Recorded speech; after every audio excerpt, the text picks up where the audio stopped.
Hi, I'm Gene Bergman, Ward 2 City Councilor, and I'm going to welcome you once again for the monthly Burlington Progressive TV show. I am honored to be with my state representative, Kate Logan, that is in Chittenden 16, and my neighbor representative, Troy Hedrick from Chittenden 15, both of whom are progressive counselors.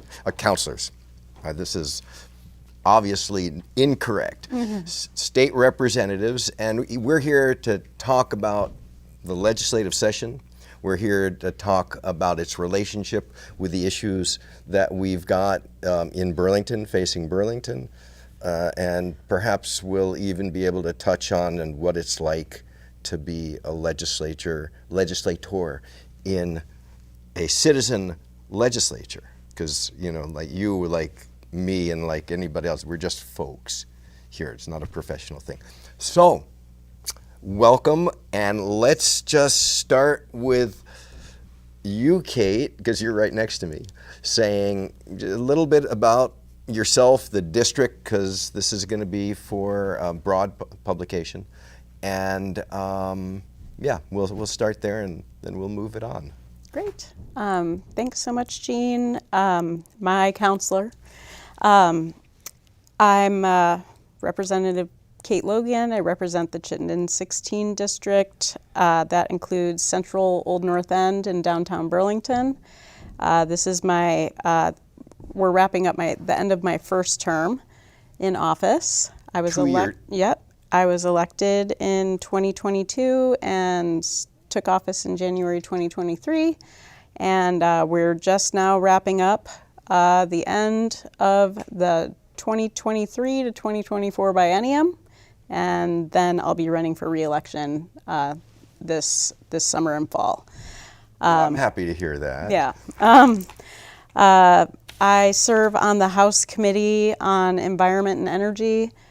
We have covered an enormous amount of legislation this year and last year. We have a pretty broad jurisdiction, so if it has to do with climate change and energy, climate change and land, climate change and water, toxins, recycling, solid waste, telecommunications, land use, zoning, those all fall within the committee's jurisdiction. So, for example, legislation we passed out of the House this year included a 130-page bill on Act 250 reform, a move for the whole state to 100% renewable energy over the next 10 years. We have worked on, we're working on things like wildlife management. So really broad. We'll get into a number of the particulars, particularly as they relate to the issues that we're facing in Burlington, because climate clearly is, I think you did something that included with the renewables, the biomass question, if I'm not mistaken. So there's ample opportunity for us to dig into some things. And I would say also, we work on a lot of legislation outside of our committees as well. We have to vote on things. I think that I bring the perspective of Burlington, especially my district, which is particularly diverse and socioeconomically in particular. And I bring the perspective of how these policies are going to work for low and moderate income folks in my own district. How will a transition to renewable energy, for example, make our lives better in Burlington? Certainly land use and Burlington have been big topics of conversation and things that I've had on my mind in this session. I have plenty to say about that and other policies that we've been working on that have a huge impact on Burlington. Well, so we'll have to get into those. Obviously, we just passed in the city the neighborhood code, and that in part was driven by the work that was done in the state. So, Troy, Hi, Gene. Hi, how are you? Good. This is good. This is your first term as well? Absolutely. Okay, so like a little bit. Yeah, yeah. Yeah, we are finishing up the second year of a 2-year term. The first time I've done this. First time I've done any elected position. I represent, along with Representative Brian Chena, the Chittenden 15 district. Chittenden 15, so I live up off of East Avenue, so the East Avenue corridor, the Colchester Avenue corridor, and then portions of campus down the hill, kind of north of Pearl Street, to about Winooski. Where is that? That's right, yeah? Yep. Winooski, and then kind of cuts back a little bit right next to Kate's district. So a little different diversity, but diverse Yeah, nonetheless. Plenty of students in my district, so if UVM students live on Central Campus or on Trinity Campus, I represent those. And then kind of that mix of owner-occupied student rental housing that is throughout the Centennial area and then down the hill. I serve on the House Committee for Corrections and Institutions, so that's Public safety stuff. Sure, certainly. So we do corrections policy. We are deep in the conversation about replacement facility for the women's facility, Chittenden Regional Correctional Facility, right next door in South Burlington. And then the Institutions Committee is the committee that coordinates every year. It's a 2-year capital plan. This is the bonding money that we spend on building new state buildings, upgrading current state buildings, renovating state buildings. So the impact of the flood damage to state buildings was a significant part of our conversation this year as well. So in Burlington, for example, you've got the Zampieri building, and 108 Cherry. It's just been sort of, dare I say, abandoned by the state? Yeah, we approved the sale of that building last year, 2023.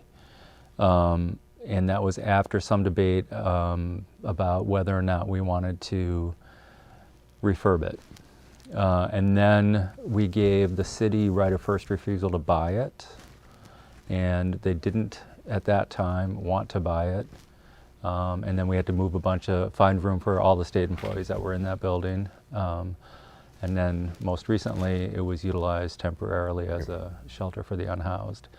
What I have been told by Buildings and General Services, the folks who facilitate all of that building and upgrading, is that it's really tough for contractors to take on another build in Burlington right now. So that's probably the biggest reason why it's been slow to sell. Well, that's interesting. Maybe we'll delve into that. So let's continue with you, Troy. But this is both at the end of your first term, and I mentioned that this is a citizen legislature. Yeah. So what do you come from, or where are you going back to after the session's over? And just talk to us about what it's like to do this, right? Yeah, that was a big question for me as I thought about whether or not I wanted to do this. So my predecessor called me at about this time at the end of the previous biennium, Selena Colburn, and she said, so I get a phone call from Selena. I see it's Selena, and I pick up the phone.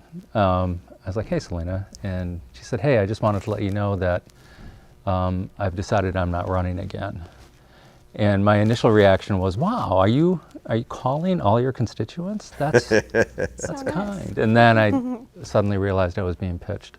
And my knee-jerk reaction was absolutely not. Sure. That's not something I want to do. I had that myself on the city council. Yeah. Every time that somebody asked. And to some degree, I'm still surprised to be there. I have always been kind of a political voyeur. I've certainly had plenty of political opinions. I'm a fairly outspoken person. Never thought I would want to actually be in the building. And I kind of started reflecting. Selena does a really good job with her pitch first. And I started thinking about all the people who have represented Chittenden 15. So Keisha Ram, Hinsdale came out of here, Zuckerman came out of here, Chris Pearson. And I've been really fortunate to be represented by people I just haven't had to worry about. Right. Their viewpoints, their value systems have always aligned with mine. So I've always kind of had the privilege of being able to kind of sit back and trust that the people who represent me are doing so in good fashion. So I reflected a lot on that privilege and started kind of recognizing the obligation of kind of stepping in when asked. And I'm in a position, empty nest. My wife and I have raised 2 kids in this district. They're gone, successful, happy. And so when I'm not doing this, I work at UVM. And I started working at UVM in 1996. That's what brought me to Burlington. Took a little break, worked in City Hall for a while when you and I were there in the early 2000s, and then back to UVM again around 2008. So I started doing the number crunching. I didn't want to take a huge financial hit, and many people do when they take this job. I ran in 2012. It actually would have been a disaster for me to have one on a financial basis. Right. So Right. with my 2 kids where they were, Yep. it was, yeah. So I'm fortunate. My wife and I are both securely employed. She works at CCV. I work at UVM. I asked Selena how she made it work because she was also a UVM employee. I talked with my director, who is incredibly gracious during this time of year, to make it work so that I can be here. And she's incredibly flexible, as is the Division of Student Affairs, to let me work. So I work long hours on Mondays at UVM. I work 10-hour days on Monday, and then about an hour and a half every night just staying caught up administratively. So I'm fortunate that my supervisor flexes so that I can do this. And my coworkers, we're a very small department, and they all kind of pick up the slack when I'm not there and are patient with me as I kind of rejoin the conversation, either on Mondays or certainly, towards the end of May. It helps not to have a cutthroat work environment and absolutely. Not have a hand-to-mouth economic existence. It does speak to... And there's legislative requirements that employers such as UVM have to make room for us to do this, but they're not required to be as flexible as my boss has been. Yeah. They're required to let you do it. They're not required to make it easy. Yeah. Kate, what about you? Where are you going back to after this session? And, Yeah, I don't take time off from my job while I serve as a legislator. I serve as a nonprofit director. I do reduce my schedule to about 25 hours a week during the legislative session, so I work a lot. That's what I have to do to make it financially work. When it's a really unique thing being a state representative or serving in the Senate in Vermont, because you do have to physically be in the State House Tuesday through Friday for 5 months a year, which is a little bit different than other public service roles that I've played in the past. So it very much feels like a job, but only pays $13,000 a year. So in order for somebody who isn't independently wealthy and doesn't have another household income, I do work throughout the entire legislative session in the social services and nonprofit management. So I'm looking forward to just being able to focus on one job. Well, and how is that on you? How is working fundamentally 2 jobs, 2 demanding jobs? Yeah. How is that? How does that work on your psyche and your health and all of the other things like that? It's not ideal. I wouldn't do it if there were any other way. But the opportunity after years of organizing, being a community organizer around a lot of issues that deeply impact me and my community, people that I have been organizing in solidarity with for a very long time. When you have the opportunity to go in and be at the table and get to be one of 150 votes instead of one of 640,000. It was difficult for me to not take the opportunity. And one of the things that I did as an organizer for years was actually recruit people to run for office. And so it was kind of my full circle moment where we'd been working to build a more and more progressive legislature for years in Vermont. Yeah. And there was an open seat in my district. So I have no regrets about taking the opportunity, but yeah, it's a big strain, and I do think our working conditions could be better. There is so much inaction at the federal level right now. It puts a lot of responsibility on state legislatures, and like I said, you have to be there Tuesday through Friday during work hours, for months at a time. Getting paid $13,000 rubs me the wrong way, especially Sure. as a workers' rights advocate. And we couldn't get a legislative compensation bill across the finish line this session, primarily because we have a pretty conservative Senate right now. So, but that said, I think that it is a public service. I also think that it's really important to have people like me in the legislature, so that it isn't, like bleeding heart liberals or noblesse oblige or, really nice, good, wealthy, privileged people, making decisions out of the goodness of their hearts, but people who really tangibly feel what the consequences of our decisions at the state level will be. Yeah. There is no doubt that lived experience means a lot.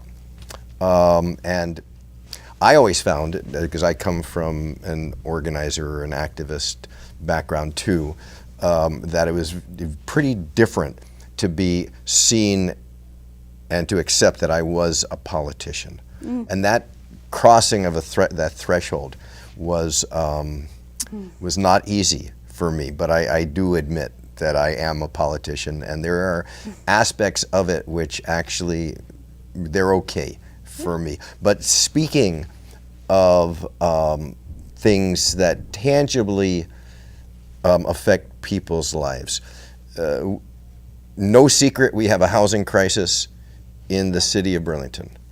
No secret that all of our politicians, with very few exceptions, like the 4 constitutional offices at the state or the chief executive officer in the city of Burlington, are citizen legislators, city council, state representatives, state senate.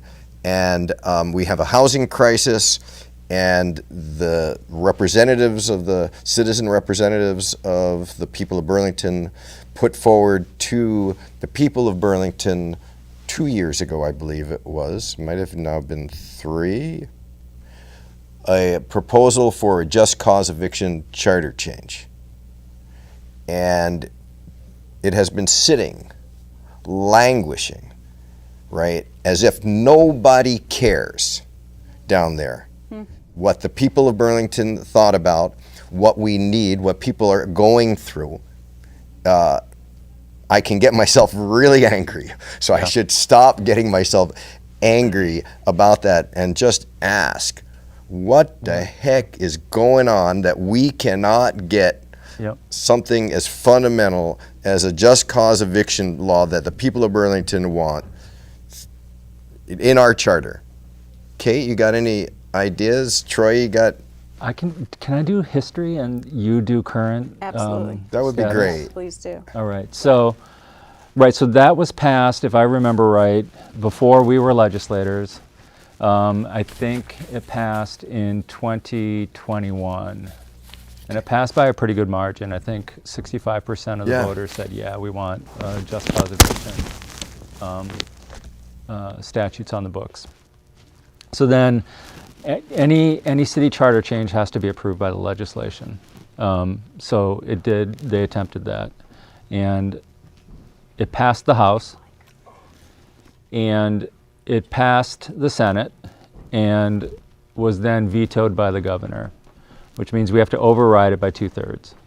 And that override failed by 1 vote in the House.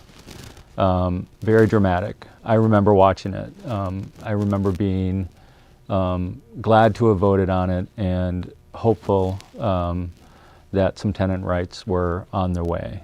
Even Voted then, on it as just a citizen here. Yes, right, precisely, yeah. And it was heartbreaking to watch it happen, and to fail by 1 vote in the override.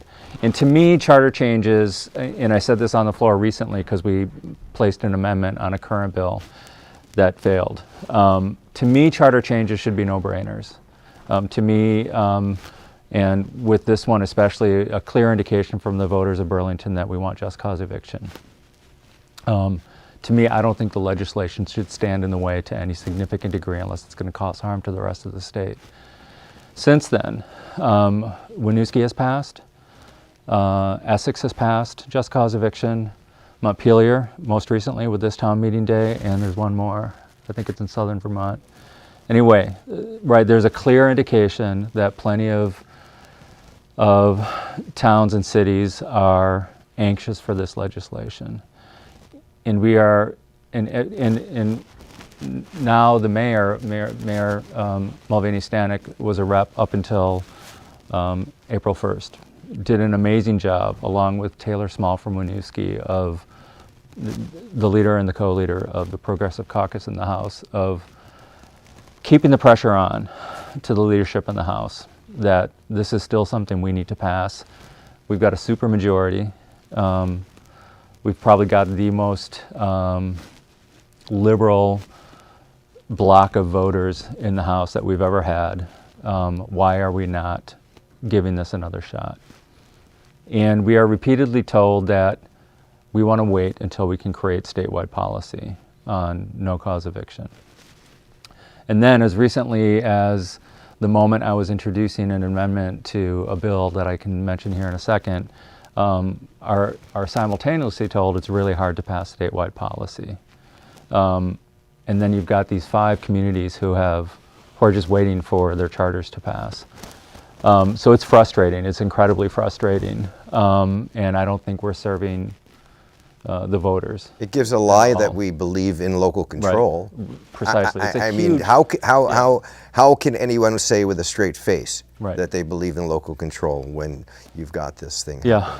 So the Committee on House and Gov Ops was most recently, as recent as 3 weeks ago, taking their pass at a Senate bill. Do you remember the number on it? It was a housing bill that came from the Senate. I don't remember the number on it, but the title of the bill was creating. You mean our bill, H829. Oh, was it 820? Was it H829 before it went? Okay. Yep. Creating permanent upstream tenant protections was in the title of the bill, and there were no tenant protections in there. So we said, can we add just cause eviction to this? And kind of repeatedly told we want to create a statewide policy, and it's really hard to create a statewide policy. So at the end of it, we created a floor amendment. The Progressives did. We introduced it, and we asked for what's called division, where people stand to vote rather than just ayes and nays. And only 13 people, that's the 4 remaining Progressives and 9 others, stood in support of the amendment that would have placed a temporary moratorium on no-cause evictions until a statewide policy could be created. So you say you want a statewide policy, let's at least put this in place until that happens. And it was voted down. The amendment was voted down. So here we are.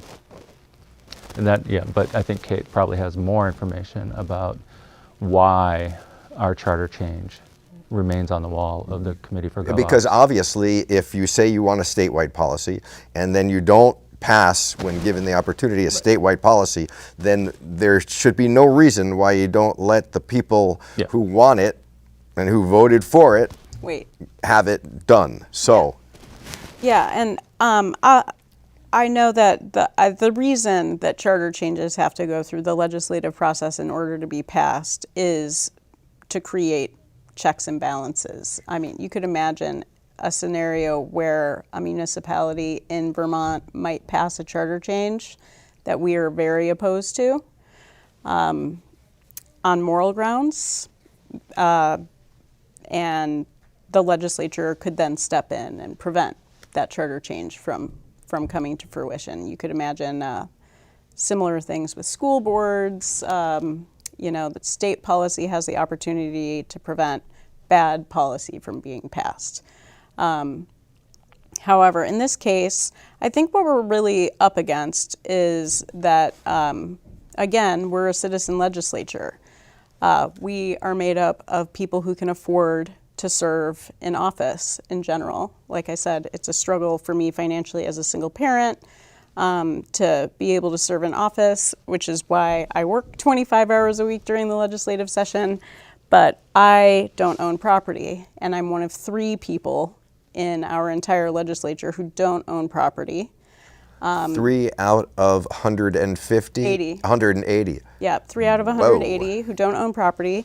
And I believe about 70% of our legislature are landlords. Say that number again. About 70%. I don't know. I mean, no one will really come out and say like, hey, I'm a landlord. So I don't know that we know. I'm sure we could figure it out. I wish somebody would start calling them the landlord caucus or something like that. But they're human beings, just like the rest of us. And so they identify with the experience of what it's like to be a small landlord. And the stories I'm hearing are people who, don't even necessarily generate a lot of income from being a landlord. They own the property. In the long term, it's an investment.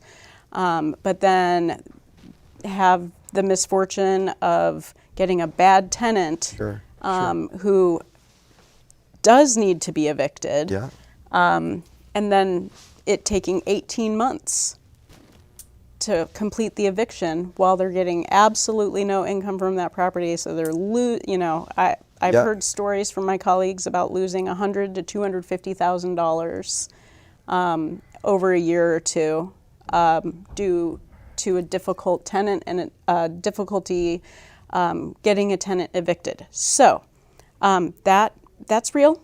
That's really kind of one of the reasons why people are opposed to it. The other piece that we're hearing is that we lack staff in the judiciary. That's why evictions are difficult.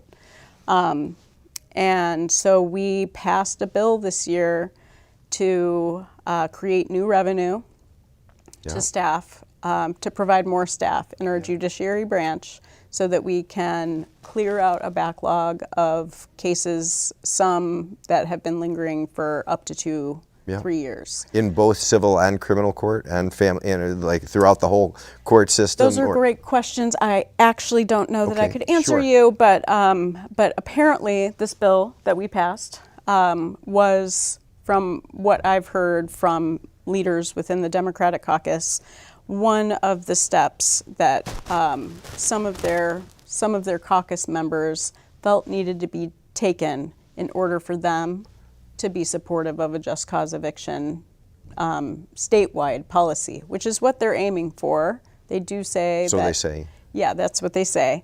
Why they won't just grant us our charter changes, I really think it has a lot to do with, a power struggle in the legislature that is trying to discipline more progressive factions. And well, that is a terrible reason to do that, and as the other representative for our district is the Speaker of the House, that's a pretty unconscionable situation. When we could spend a whole hour dealing with just cause eviction. Sure, I will say, just the problem with just cause eviction is not any of the representatives in Burlington. Yeah.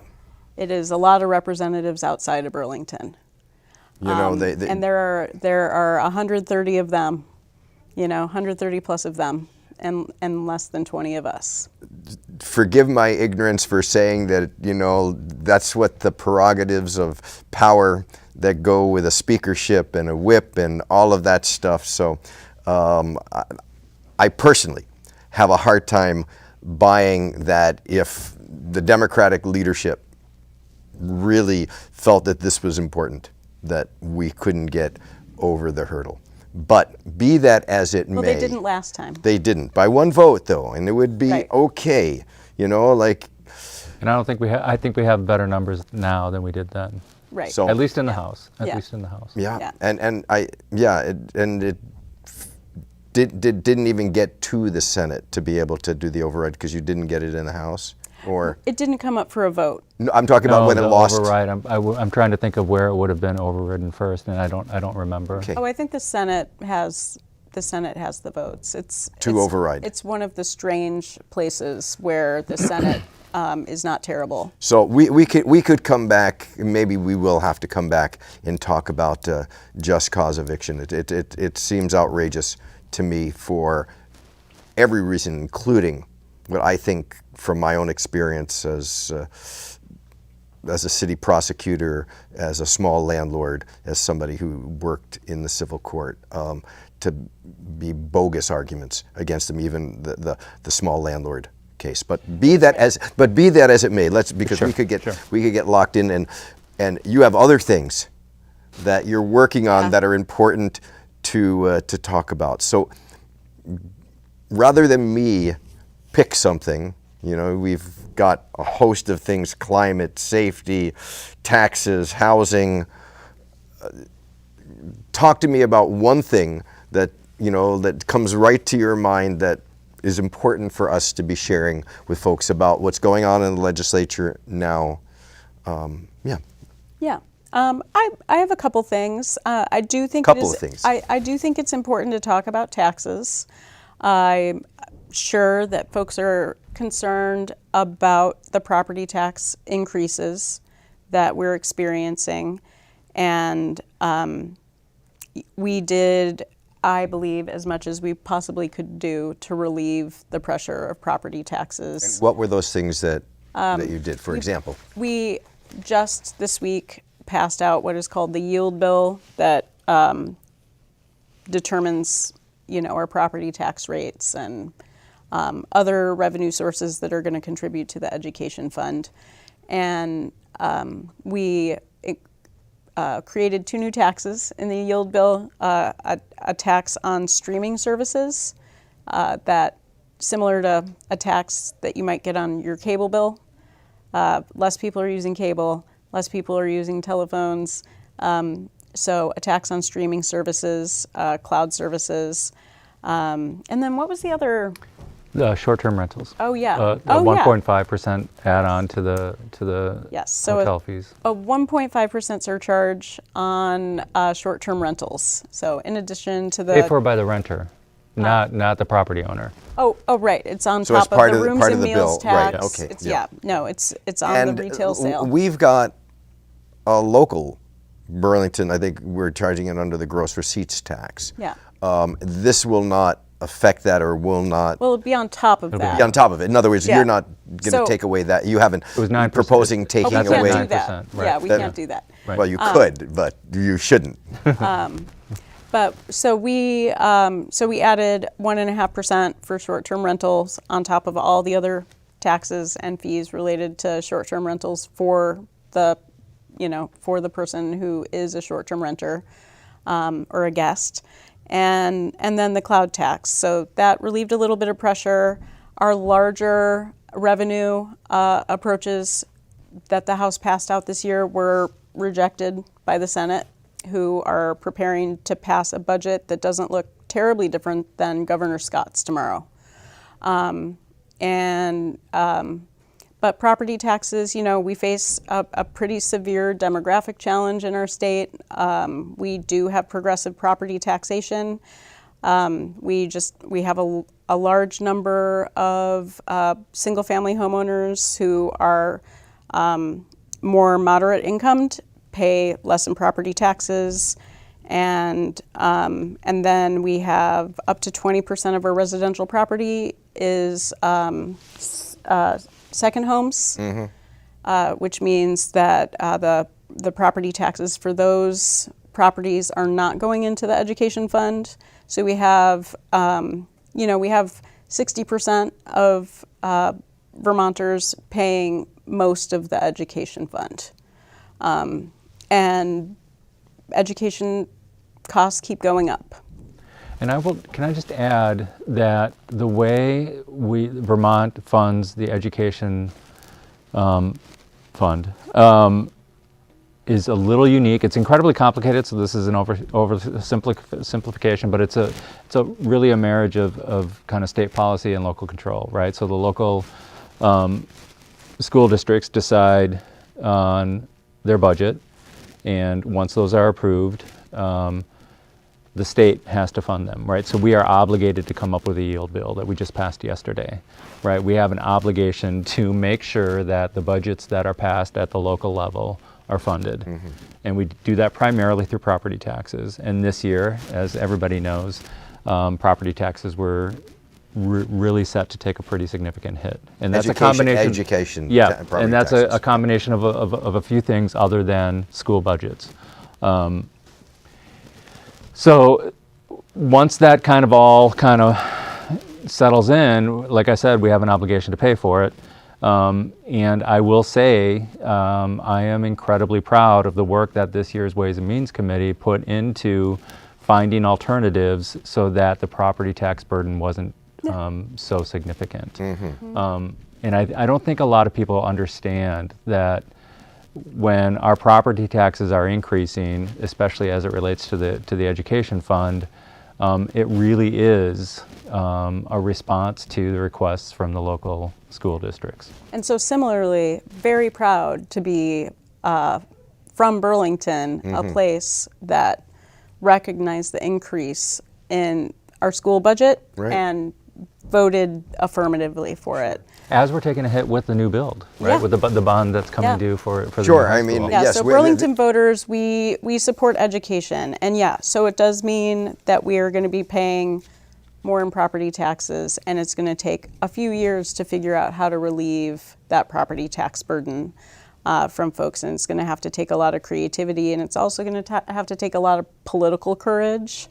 Well, I think that income sensitivity on the education up to a fund and those taxes up to the certain point in which it falls off is really important. Mm-hmm. Talking about the marriage between state and local, you have also the marriage between a property tax base and or valuation based and an income approach, yes. And mm-hmm. that makes it exceedingly complicated. But what the income base approach does is sort of leaven out or even out the burden. The burden. Yeah. So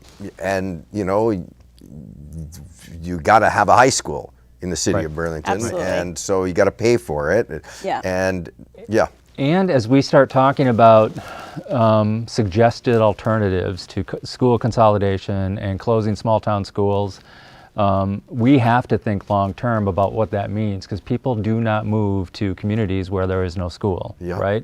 So as we have to be really, really careful as we take a look at the solutions that have been proposed, especially by this administration. This is the governor's administration. Yes, I'm incredibly worried about the new appointment to the Secretary of Education and the history that she brings to voucher programs and charter schools. Mm-hmm. I think the handwriting has been on the wall for a very long time about how this governor intends to revamp Vermont's education system, and I think we have to be incredibly worried. And that vote is coming, the approval of that appointment is coming from the Senate. Does it look, based on the committee's vote of 3-2, that no. she'll be? I think that's indicative. Passed? It's inevitable. Because even if the Senate did vote her appointment down, once the session closes out in a couple of weeks, the governor could reappoint her, and then her reappointment hearing would not be until after the legislature reconvenes next January. There's a lot to watch there. Sure. Yeah, there's a lot to watch there. I do wish that, speaking of the governor, that voters would give us the opportunity to have a different governor instead of supporting Phil Scott as one of the most popular governors in the entire country. He is absolutely opposed to economic prosperity for low and moderate income households. There's just no other way to put it. I think that's fair. And has a worldview about how the economy works that does not align with our progressive values in any way. Clearly, I mean, his affordability agenda is an austerity agenda. It's really not about affordability, because affordability would take into account all of the things that you're not taking care of that cost people, the socialization of those costs for a private benefit for those who are making out in the system. So, you know, And let's remind the viewers that the last time we had a robust social safety net, we also had a high tax rate of pre-Reagan, high progressive tax of rate. 70%, right? Yeah.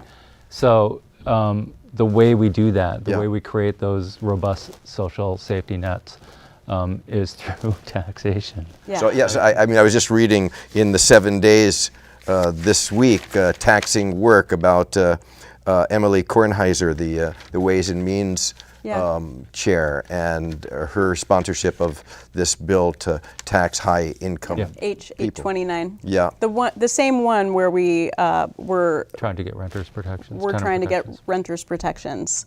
One of the ways that you can avoid eviction, for example, is to provide resources to people who get 2 or 3 months behind on their rent. Sure. So that they can catch up and never get evicted in the first place. That was one of the things that was in that bill. That was going to be funded by taxation on wealthier Vermonters, transfer tax on costlier homes, higher, a top income tax bracket for folks for all income over $500,000 a year. The Senate didn't even discuss the bill when it was sent over by the House. We have a real block in the Senate. The House is doing really good work, and I think actually the just cause eviction charter change is an example of, I think, one of the many policies that we see, we could put a lot of effort into getting it passed in the House, and we know that it won't pass in the Senate this year. We have seen the Senate get even more conservative over the last few years than it has been on certain issues. And this year, like I said, they're planning to pass a budget tomorrow that looks substantively like our Republican governor's budget. Very different than the budget that we passed out of the House. Well, let's talk about the impact of those things, because Yes. we. I think your mic dropped. Whoop, I'm doing it again. Sorry, guys. Okay. But yeah, that was one of the other issues that I wanted to talk about. Like last year when I was on here talking about the situation we face with a crisis of houselessness, and one of the programs that we have to serve as a backstop and in this housing crisis is the Department of Children and Families, economic assistance, the general assistance emergency housing program, Right. also known as the hotel program, that got expanded quite a bit during COVID when it was unsafe for folks to be in shelters. Right. So there was a huge expansion of the emergency housing program during COVID. And then at the same time, we started to see rates of unhoused households increase rapidly in Vermont as our rental market has become extremely tight, and new home ownership becomes more and more out of reach. So last year, we, progressives and some Democrats put together a coalition of just enough people to make it impossible to override the governor's veto of the budget that the legislature passed. This year, it seems the Senate is trying to pass a budget that the governor won't veto. We did not try to do that in the House. We passed a budget out of the House that would have provided a 10-year plan to building our way out of the housing crisis that we're experiencing and providing a really high level of social services. So you feel that the House budget would have been meaningful as it relates to the housing crisis, and also it's part of the same crisis, but the crisis of unhoused people. It is absolutely the same crisis. I work in homelessness services, and our wait lists for those who are qualified have jumped through all the hoops, are in the coordinated entry system, and are just waiting to get into housing. Are terribly long.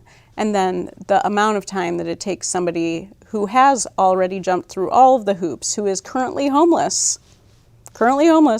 and waiting to find housing is generally 9 months to a year in my programs. The lack of places to live is what is causing the crisis of homelessness. It's not just how much it costs to live, it's that you can't find a place to live. Yeah, there's no doubt. And so, go ahead. I just want to punctuate something that you said, because you asked a question, you gave an answer that I think is incredibly important for us to understand. This is the kind of party politics of it all. So last year, I think we all got a sense of how powerful a progressive coalition can be when your progressive caucus in the House, along with some incredibly brave Democratic allies, stood and said, we will not pass this budget, or we will not override a veto of this budget, so that we could protect the folks who were currently unhoused and about to be evicted from that program. I think this year, you said it, the Senate is probably just passing a budget that they know the governor won't won't veto, yeah. So that we're not placed in that position again to watch that progressive coalition stand in place. That's what is happening, and that's a really good example, I think, of how progressive politics kind of gets put back in its place. And what I mean, the irony of it is actually the people who are getting put back in their place are all the people who are suffering. And lest anybody have any doubt, houseless people are the ones who suffer the most.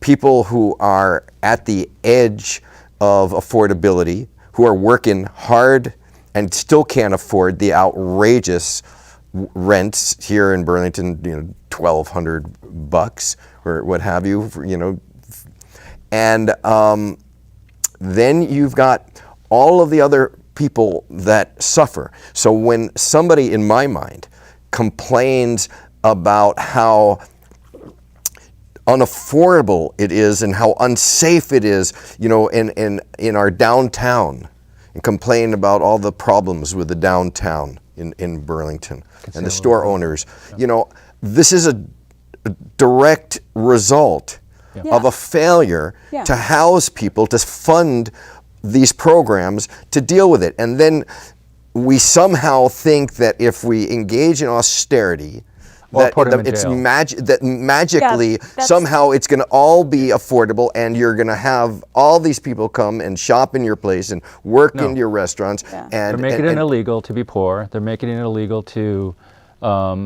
be homeless. They're making it right, and we are most certainly returning to a swing of the pendulum back to lock them up, back to tough on crime, and we are looking to eradicate this problem by throwing them all in jail. That is absolutely happening right now in Vermont. Yeah, and we're going to do that for a year, 2 years, 3 years, and then we're going to be overcrowded, and then we're going to send more people down to Mississippi. And I will say, and then they're going to come back. Yeah. And they're obviously going to be able to get employed, and they're obviously going to have all of the skills and all of the connections and all of the good social behaviors, because clearly. And I will say again, this is not the majority opinion in the House. Absolutely. Actually, the supermajority opinion is the opposite. Sure. It was a struggle in the House last year.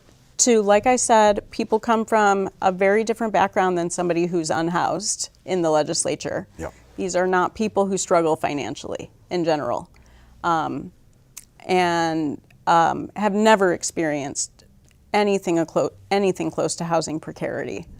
And so they are people, human beings, who need to be persuaded of things, and some issues like being unhoused just are not intuitive. So even if they, it's just a framework. Like so let me ask worldview.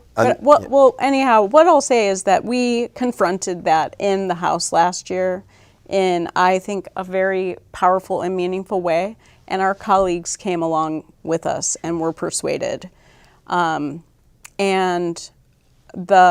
now the House is being blamed for creating this ballooning problem of an extraordinarily expensive social services network because we held the state hostage and forced a budget through that is extremely expensive and the largest per person budget item in the entire state budget. This is the narrative coming from the Senate. And so we passed a housing bill that would have provided, that would have funded the solution to the problem by raising taxes on wealthy Vermonters, and our Senate would not do it.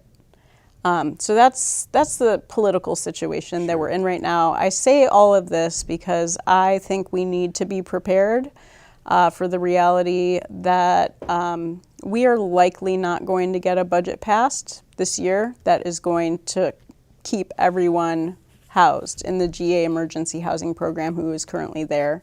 If we pass the budget that the Senate is voting on tomorrow, then there will be approximately 600 households who are currently in the GA emergency housing program in the hotels who will lose their shelter at the end of June. In addition to all the folks that don't have housing now.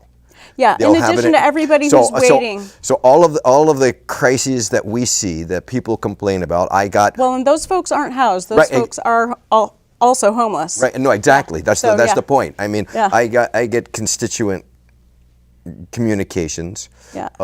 and they are increasing in terms of an increase in encampments.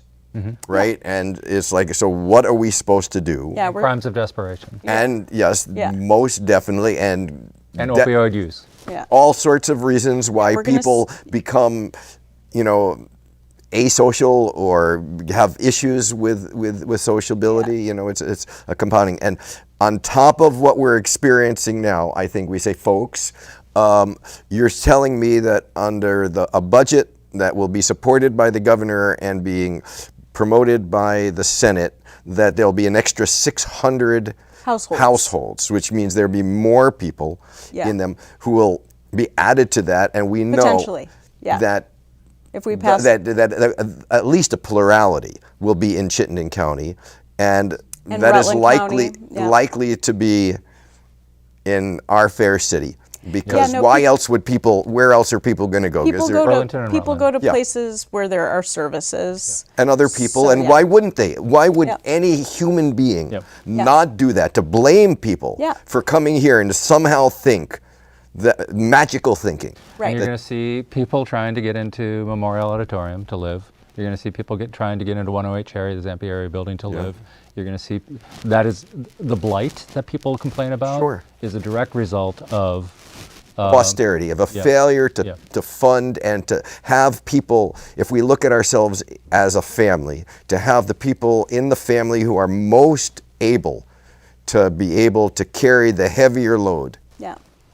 Do that, because if they care about the family and they have the ability, they will carry that heavy burden, right? I did that for my wife the other day with these big heavy boxes, right? Yeah. It's possible.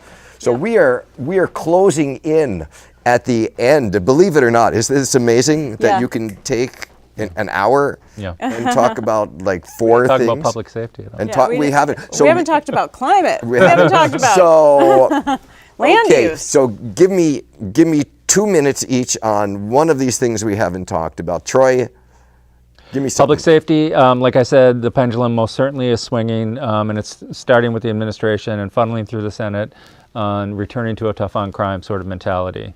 And that is going to have an impact on where we house folks who get arrested. And simultaneously, people are going to find ways to blame the state's attorney for judiciary policies that we've set. And it's going to get ugly, and it's going to be a misinformed conversation, and that's going to be unfortunate. I would love to talk more about kind of behind the scenes of what is causing this finger pointing around retail theft especially, and how we respond to retail theft. We can have and that's a happening. That's happening right now with S195. It's not going to get any prettier. It's not going to feel resolved. And yeah. Okay, and Kate, Well, I'll thing you haven't talked about? try to end on a positive note. So we do have a huge transformation happening in our society right now as we move away from fossil fuels, reliance on fossil fuels for our various energy sources, and transition into cleaner technologies. And Vermont is leading the country, with a few other states, but in some ways very much leading the country in making that an affordable transition for low and moderate income households, so that when we stop sending billions of dollars every year out of our state to pay for fossil fuel profits elsewhere, we'll start investing in our communities, and low and moderate income households are going to be holding on to more of that money. And they'll be unionized. No. But they'll have more opportunity to unionize if they want to, if they're in the public sector. Sorry, I threw you No, off. no, that's funny. I wish I could say that was true. They should unionize. They can. Anyhow, but yeah, right now there are incredible incentives for folks to switch over to an EV. If you're a low or moderate income household, you have a 10-year-old car that still runs, and you want to get yourself into an EV that costs about $20,000, you will get $15,700 of upfront cash incentives at the dealership to purchase a used EV right now. So people can switch to an EV. And then Burlington Electric Department will give you $900 for a charger. And then the state of Vermont, if you live in multifamily housing, is funding grants to pay the full cost of EV charger installation in multifamily housing that benefits low and moderate income housing. We just got a $62 million grant from the federal government to help fund solar energy for low and moderate income households. We have heat pump incentives, you name it. So this is a really good time for low and moderate income people to start advocating for themselves and start taking advantage of the incentives that are available to them in order to be able to make this transition to clean technology. Of course, the problem, as VPR talked about in a story yesterday, was this perverse disincentive for landlords to invest in energy efficiency when their tenants are paying for the utility bills. Yeah, it's a split incentive. Yes, that so-called split incentive. And so, I mean, it is one of the reasons why regulation is an important pairing to have with all these incentives. Yeah, because and for example, on that issue, we're making it possible for tenants to seek those programs out themselves in their rental properties. So this is good. These are all of this, the climate and the incentives, the public safety and the retail theft and the whole state's attorney. These this is fertile ground for specialized shows that we are going to have. Yeah. I'm happy that we're able to do this. I think it's timely for us to have this conversation. I'm saying this because we are out of time fundamentally, but we'll love to have you back, and maybe we can do this in June or July when the session is fresh and we get a chance to focus on on maybe a particular topic. So I'll, And we'll know precisely what has been passed. and that's what's right, not. Yeah, and how that after we get through the veto session at the end of at the end of June. likely to be a veto session. Oh, there will. yeah. There will Oh, be. yeah. Yeah. Okay. And we'll be Overdose overturning a prevention lot of centers vetoes. is going to get vetoed, and that's going to be an important one to watch. Yeah, and Well, we'll- there, so it's something that we have a serious need for yes. here in Again, town. just primarily benefits Burlington, so we'll see how the legislature does. You know, I would, you know, a long time ago, it's like maybe we could just ship people over, and you can take the problem and see what it's like if you're so much of a smarty pants that you can figure out how to solve all of the problems we have here. But that's not what's going to happen. It's not, you know, like appropriate policy. Probably totally incorrect for me to be talking like that. But you know, somebody has to just go, okay. Thank you both. Thank you, Gene. For doing this. We'll do this again. And for the public, thank you for watching any way that you know how. This is Burlington Progressive TV, and we'll see you next month. Thank you.